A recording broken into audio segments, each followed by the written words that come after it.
Assalamualaikum warahmatullahi wabarakatuh. Perkenalkan, nama saya Muhammad Alwi Husaini, NPM 201111058, Prodi Ahwalus Saksiyah semester 1. Oke, kali ini saya akan mempresentasikan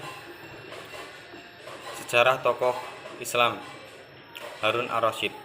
Harun ar-Rasyid adalah khalifah kelima dari kekhalifahan Abbasiyah dan memerintah antara tahun 786 hingga 803. Ayahnya bernama Muhammad al-Mahdi, khalifah yang ketiga, dan kakaknya Musa al-Hadi adalah khalifah yang keempat. Ibunya Jurasiyah dijuluki Khaizuran, berasal dari Yaman. Meski berasal dari dinasti Abbasiyah, Harun ar-Rasyid dikenal dengan keluarga Barmak dari Persia atau Iran. Pada masa mudanya, Harun banyak belajar dari Yahya ibnu Khalid al-Barmak. Era pemerintahan Harun yang dilanjutkan oleh Ma'mun al-Rasyid dikenal sebagai masa keemasan Islam, di mana saat itu Baghdad menjadi salah satu pusat ilmu pengetahuan dunia. Pada masa pemerintahannya, ia mewujudkan keamanan, kedamaian, serta kesejahteraan rakyat, membangun kota Baghdad yang terletak di antara sungai Efrat dan Tigris dengan bangunan-bangunan mewah megah, membangun tempat-tempat peribadatan, membangun sarana pendidikan, kesenian, kesehatan, dan perdagangan, mendirikan Baitul Hikmah sebagai salah satu lembaga penerjemah yang berfungsi sebagai perguruan tinggi, perpustakaan, dan penelitian, membangun Majelis Al-Muzakarah, yakni lembaga pengkaji masalah-masalah keagamaan yang diselenggarakan di rumah-rumah, masjid-masjid, dan istana. Pada masanya, ia memiliki seorang kadi atau penasihat kerajaan yang sangat cerdas yang dikenal dengan nama Abu Nawas. Menurut cerita rakyat, ia suka menantang Abu Nawas dengan hal yang aneh kepada Abu Nawas. Bahkan di salah satu cerita rakyat, ia pernah disuruh memindahkan istananya. Khalifah Harun ar-Rasyid merupakan khalifah yang saleh. Al-Khatib al-Baghdadi menyebutkan dalam Tarikh al-Baghdad, sebagian sahabat Harun bercerita bahwa ia sholat setiap hari sebanyak 100 rakaat. Hal itu ia lakukan dengan istiqomah hingga wafat, kecuali ada sebab yang menghalanginya. Ia bersedekah dengan mendermakan 1000 dirham setiap hari. Apabila ia menunaikan haji, turut serta bersamanya 100 ahli fikih atau ulama dan anak-anaknya.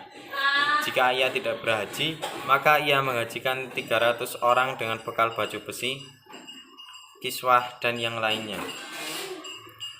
Kemakmuran di era pemerintahannya, ada sepenggal kalimat yang diucapkan Harun ar-Rasyid menggambarkan betapa luas dan makmur wilayah kekuasaannya.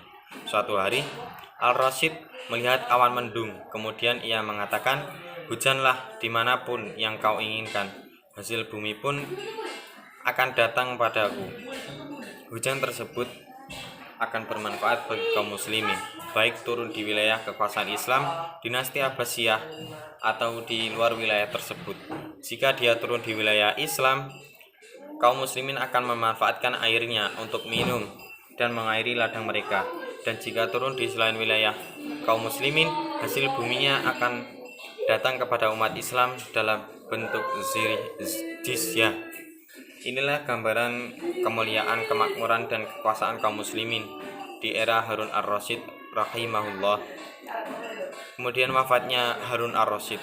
Harun ar-Rasyid pernah bermimpi tentang kematiannya. Dalam mimpinya, ia melihat dirinya menggenggam tanah berwarna merah. Di tempat itulah ia wafat. Mimpi itu pun jadi kenyataan. Saat al-Rasyid menempuh perjalanan menuju Khurasan, setibanya di kota Taus, ia jatuh sakit. Al-Rasyid memerintahkan pembantunya, "Datangkan padaku sewadah tanah dari tempat ini." Kemudian diberikan padanya tanah merah di genggamannya. Melihat itu, Al-Rasyid mengatakan, "Demi Allah, telapak tangan yang aku lihat dan tanah yang ada di genggamannya."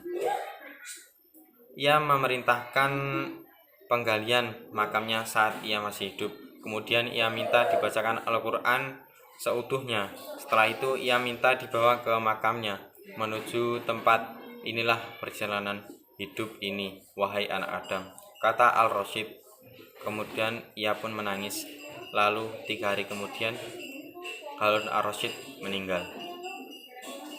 Mungkin itu saja yang dapat saya sampaikan. Apabila ada kekurangan, mohon dimaafkan, dan kepada Allah saya mohon ampun. Saya akhiri. Wassalamualaikum warahmatullahi wabarakatuh.